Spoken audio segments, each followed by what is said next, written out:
I'm Monica, 30 years old. Let's rewind to my childhood. I don't remember much from when I was born. I don't know who my biological parents were, and I never wanted to find out. I found myself in an orphanage surrounded by other kids with dreams and stories of their own. I held on to a hope that one day I would be chosen and my life would change forever. My lucky day came when I turned 10. A wonderful couple, Lisa and Robert, scooped me up and brought me into their family. I can still remember the butterflies in my stomach as I moved into their house.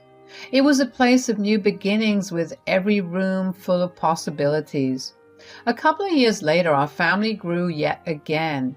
Lisa and Robert decided to adopt a young boy named Austin, who was just a bit older than me. Life was all rainbows. It felt like being part of any regular family, doing regular things. I never felt like an outsider, and even though people around me would ask me if I was curious to know who my parents were, I simply said no, because I truly had no interest in getting to know the people who did not want me in their lives. In my head and heart, my real family was Lisa, Robert, and Austin. I was off to college, all pumped up to chase my dreams with the solid support of my parents, but life's a twisty road. It was a call from Austin. He hit me with some bad news. Our parents, Lisa and Robert, had been in a crazy accident. The world I knew, that bubble of their love, just popped. Their loss hit me harder than I could ever imagine. I realized Austin was the only family I was left with up until I met my husband, Brian. Brian and I had our own little love story centered around our shared passion for the piano. We met through our college's music club, and then when I was 24, I made a decision that was quick, almost impulsive. Brian and I had grown so close that it felt like the natural next step. We decided to get married. We were young and in love. After Brian and I got married, he landed a decent job and we moved into his mom, Bernice's house. It was all Brian's idea. He said that we would have a ton of rent money, which we could soon invest in our own place later on. Bernice had never really warmed up to me, but we managed to coexist under the same roof. She would often drop hints that Brian had settled down too early and should have explored more of life. But everything took a dramatic turn when I found out I was pregnant. Brian seemed happy when I told him the news, but I could not say the same about Bernice. Bernice, there's something we want to share with you. We're going to have a baby. A baby? You are having a baby? Yes, Mom.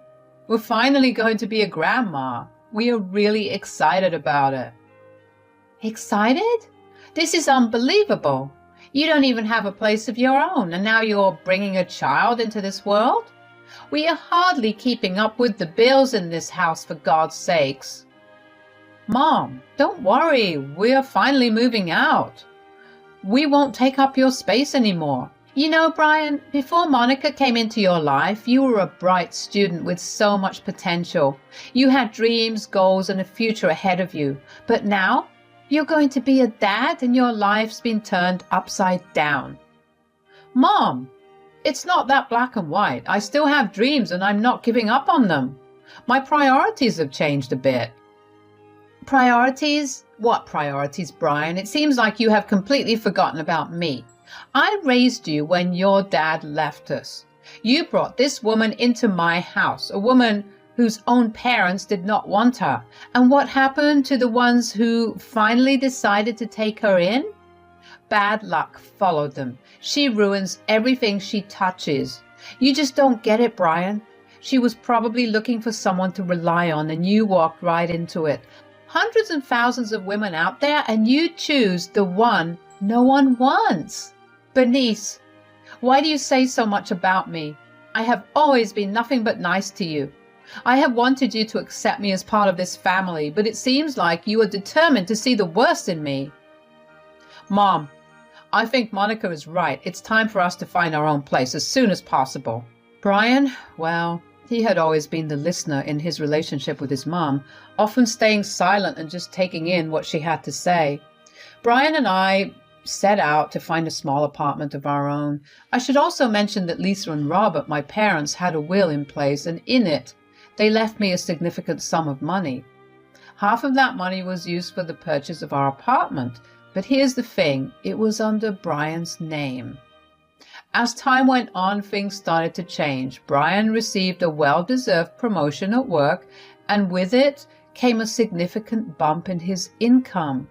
He had always traveled a lot for work. It was clear that Brian had reached whatever Bernice referred to as his potential, and it seemed to give him a certain level of smug satisfaction. He was proud of his achievements, and I was genuinely happy for him. But there was something off about his behavior. It felt like he had been pumped up by his mom, and it was affecting our relationship. During those 9 months of pregnancy, Brian was not really around much due to his demanding work schedule. It left me with a lot of alone time, but it was not all bad. Sometimes Austin and his girlfriend Lorna would come to visit. Lorna and I hit it off, and we would have these fantastic girls' nights. We would watch cheesy movies, indulge in my pregnancy cravings, and just gossip. Time passed, and it was only about 2 weeks before my due date when Brian finally came home. "It's good to have you back, especially with the baby almost here." "Yeah, I'm glad to be here too, babe. I need to talk to you about something." "What is it?" "Monica, I've been talking to Mom these last few months, and it seems like she's started to come to accept you and the baby. Do you think we should call her over for the birth?" "Really? That's a change. Well, if you think she's genuinely coming around and wants to be part of our lives, then yeah, Brian. It might be a good idea to have her there with us." About 2 weeks after our conversation, my water broke. And that's when the roller coaster ride of childbirth began. Let me tell you, it wasn't the smoothest journey. The labor pain hit hard, and I felt like I was in a pressure cooker about to blow. But then things took a scary turn. It wasn't just a regular labor drama. Nope, we had some fetal stress and maternal hemorrhage happening at the same time. Talk about double trouble. The doctors went into overdrive to save both of us. The medical team decided to do an emergency C-section, and I was out like a light.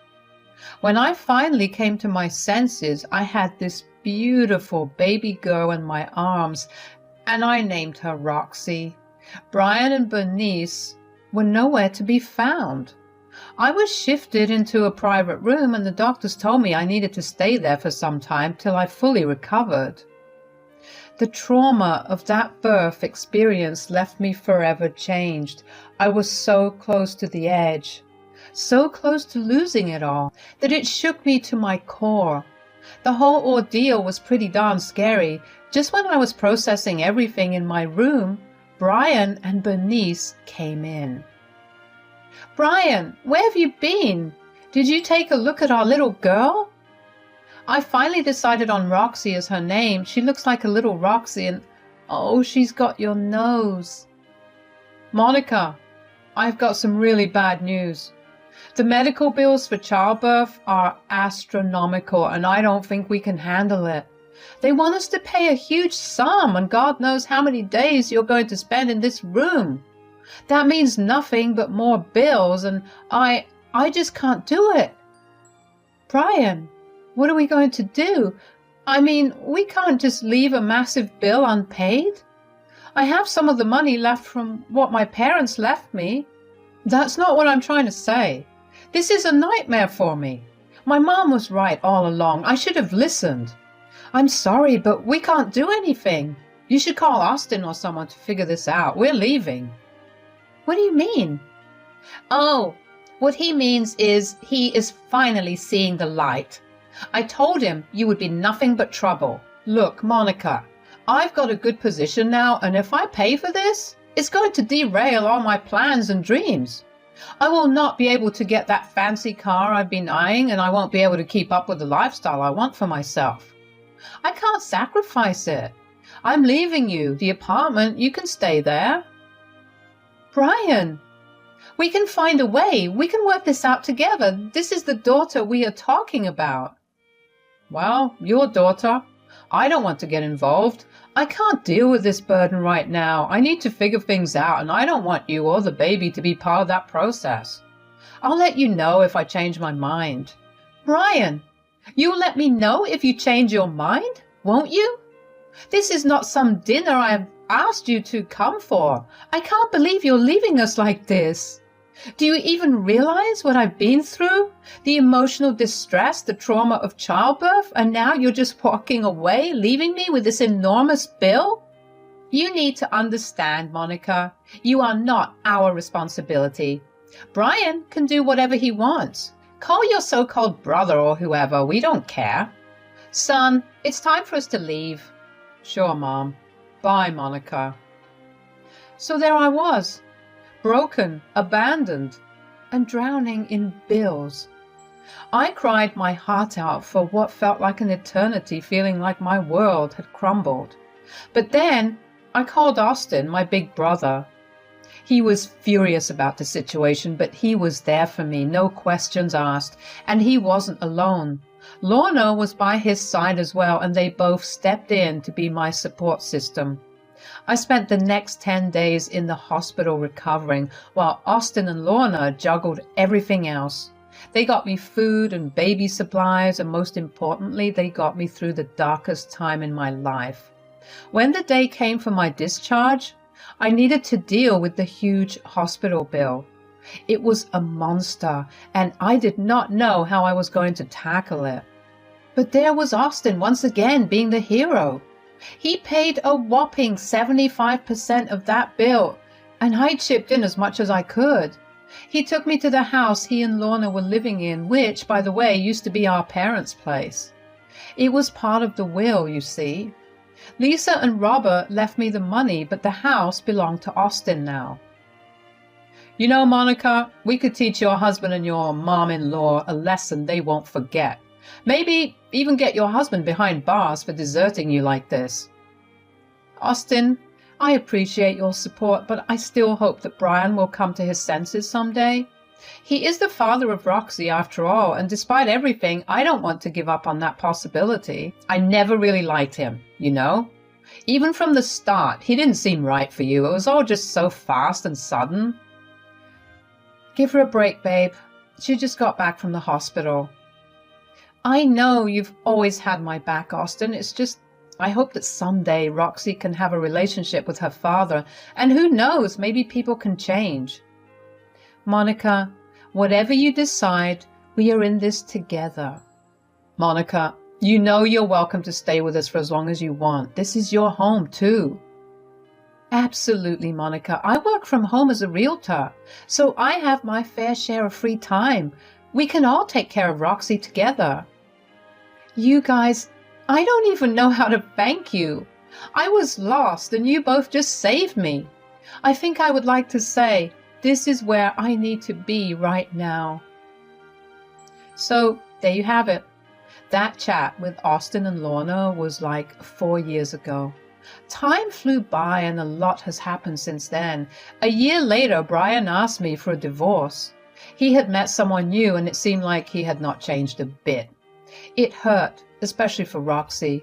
He did not seem to care much about his own daughter, which was heartbreaking. But life had other plans for me. I decided to focus on different things in life. I didn't want to start dating again or get caught up in all that drama.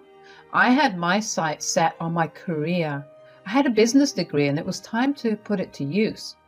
I sold the apartment I got in Alimony and used the funds to kickstart my own business. Fast forward to now, and I'm doing pretty well. Well, let me be honest, I have been blessed beyond words. My little business turned out to be a big hit. With my new financial security, I was able to buy a beautiful home in the same neighborhood as Austin and Lorna. Talking about those two lovebirds, they also got hitched in the span of these last 4 years. You must be wondering what happened to Brian and Bernice, right? I was too. I mean, did Brian just waltz off into the sunset with the love of his life and live happily ever after? I had all these questions swirling around in my head, and honestly, I never got proper closure from the past. But about 2 months ago, my phone rang and it was a call that changed everything. Hello, Monica, it's Bernice. I hope I'm not catching you at a bad time. Bernice? This is quite a surprise. What can I do for you? Well, I saw this article in the local magazine about your business and how well you're doing. I must admit, I was quite impressed. It just reminded me of you, and I thought I should call. Thank you, Bernice. I did not expect to hear from you after all these years. How is Roxy, by the way? Roxy's just fine. Thanks for asking. She's growing up fast. Monica, I was thinking maybe we should catch up. There are things I would like to talk to you about. Things from the past. All good intentions, dear. Don't worry. I'll think about it. I'll drop you a text on this number. All right, darling. Just try to give this old woman a chance to apologize. I couldn't help but feel confused. After all these years, why would Bernice suddenly want to reconnect to apologize? I wanted to get answers. It was a mystery that tugged at the edges of my mind. I decided to text her and we agreed to meet at a cafe. Bernice, it's been a while. How have you been? Monica, I've been well. It's been quite a journey. I don't know if you've heard about Brian. He's living with his new wife now, and it seems like he's completely cut ties with me. I haven't heard from him in a while. I'm sorry to hear that, Bernice. It must be tough. Monica, I need to say this. I know I was not the best mother-in-law to you, and I said and did some hurtful things. And what happened at the hospital, I want to apologize for all of it. I'm on your team now. Bernice, I appreciate your honesty. I accept your apology. Thank you, Monica. That means more to me than you can imagine. But there is something else I need to talk to you about. What is it?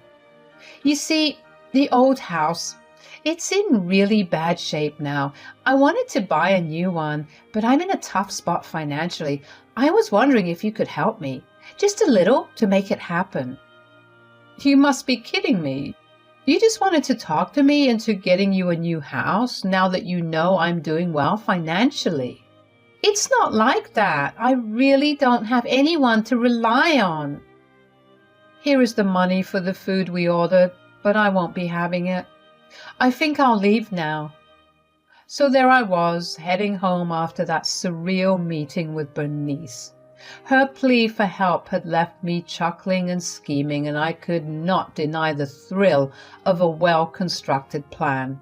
You see, I couldn't help but feel that Bernice had underestimated me, thinking she could manipulate me just like she did back in the day. But oh, how things had changed. I was a different person now, and I was ready to play the game. I couldn't help but laugh at the audacity of my own plan that I came up with. Some might call it petty, but I prefer to think of it as justice. The scheme was simple yet satisfying.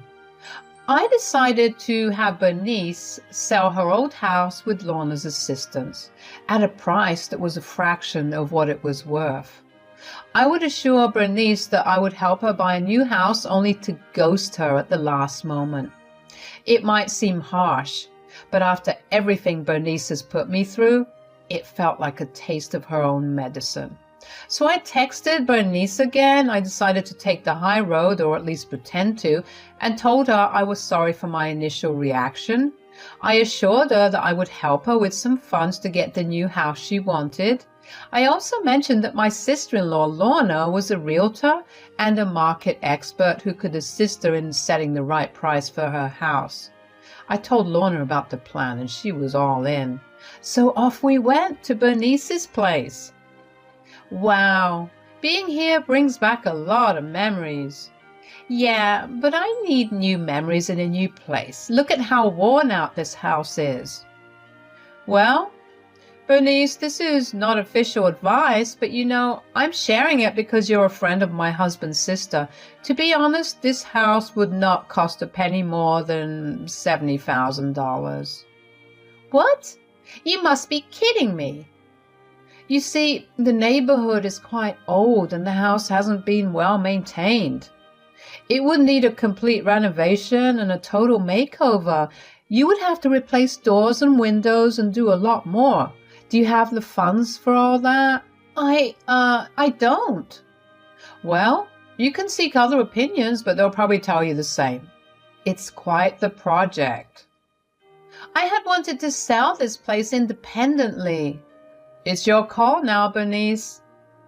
Well, I'm helping you out anyway, so we'll figure it out together. I couldn't believe how smoothly everything was going. She had put her house up for sale, and it seemed like a perfect match for someone looking for a good deal. In just 2 weeks, the house was sold. It was no surprise, given the affordable price she had set, and the buyers seemed more than happy to take it off her hands. During the same time, I had accompanied Bernice in her search for a new house. The audacity of it all was quite amusing. She was looking for houses in posh neighborhoods, bungalows, and more, all for herself. It was evident that her confidence was on the rise. We finally settled on a house, and I played my role to perfection. I assured Bernice that she didn't need to worry about a thing. I would take care of the new place, allowing her to focus on packing up her old house and making a smooth transition to her new home. When the time came, I even told her that I had paid for the house, ready to hand over all the paperwork on the day she moved in. She believed every word, and my little scheme was working perfectly. The day I had been waiting for finally arrived. It was the day Bernice had to shift to her new house, and I was sitting by my phone waiting for Bernice to call. And then she did. "Monica, where are you? You said you would be here with the keys and paperwork and—" "Nope, Bernice. I didn't actually purchase that house." "Seriously? I'm out here with a U-Haul truck full of my stuff, and you're telling me you didn't buy the house?" "Well, Bernice, it hit me that I couldn't afford that place. You know, it was a real hit to my bank account." "What's the deal? I've got nowhere to crash, and all my belongings are in the truck. You're not pulling my leg, are you? Remember when you left me high and dry with those hospital bills? I did try, just like you did back then, but sorry, I still can't be your savior." "Unbelievable that you pulled this stunt." "Well, call your son, check into a hotel, or figure something out. I'm not fazed. Oh, it looks like Roxy needs me now. Goodbye." I told Austin and Lorna about Bernice's situation, and we could not help but laugh our butts off. It was a moment of sweet revenge, but I guess we all need a bit of that from time to time.